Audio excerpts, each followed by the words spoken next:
Sanibonani, this is Utumi Mutsuning, known as Gogos Katini. I'm officially making this video to announce that I am no longer a traditional healer. I am no longer a Sangoma. I am no longer practicing as a Sangoma.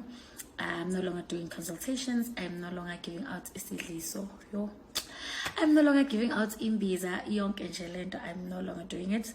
However, I'll forever acknowledge and respect my ancestors, and I'll forever believe in my ancestors, and I am a child of God. Yes, this is the day that the Lord has made. I will rejoice and be glad in it.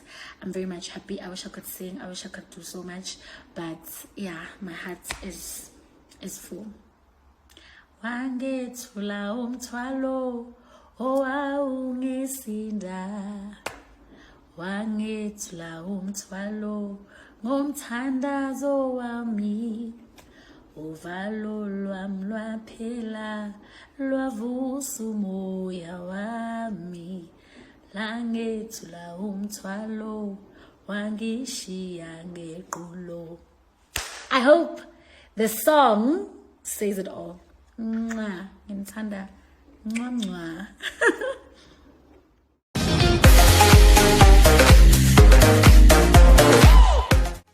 Welcome back to Sunny Live Show, and thank you so much, guys, for tuning in. Well, guys, I'm back again with the Mzansi celebrity stories, and namhlanje sikhuluma ngoTumi, guys, well known as uGogo uSkhotheni, insizwa yakaDlamini. Namhlanje, guys, finally kudala abantu besho ukuthi uTumi usendleleni yokuphuma kahlehle kule calling yakhe ke yomngoma. Fanele namhlanje ke wenze announcement washo ukuthi cha bandla usebeka phansi intambo njenge traditional healer, akasakhipha imithi, akasakhipha idliso, akasenzi nje lezi zinto lezi ebesimazi ukuthi uyazenza njengesangoma, so akasesona ke isangoma.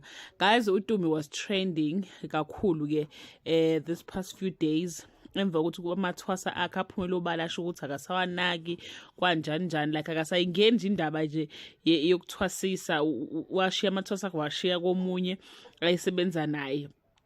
So basho ukuthi nje akasabanaki kwathini kwanje, watrenda nje kakhulu, wathi ukhathele, she's choosing her mental health.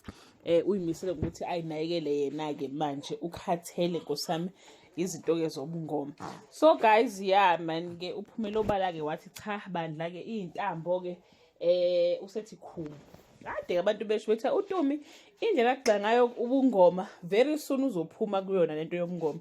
So guys, asazi kodwa phela uTumi niyazi ukuthi uyathanda ukutrenda ngezinto abuyashintsha athi ubedlala. So she might say ubedlala, she might say ngampela ke uphumile, but ke uthi she will continue ukonerisha amadlozi akhe. It's not like ukuthi usesindisiwe or akasagcina amasiko, uthi cha uzoqhubeka nje awahlonipha amadlozi akhe enze lokho athi akwenze, kodwa nje eyokuthi abe isangoma, eyokuthi abe namathwasa, eyokuthi lapha abantu cha uyaxolisa nkosi yami usekhathele, wesecwalile ixolishwa ngithula umthwalo ke bakithi. So asaze guys ukuthi niyamkholwa yini uTumi, niyamazi yini guys. But anyway, that brings us to the end of this video. Do leave your comment below and share your opinion. Bye.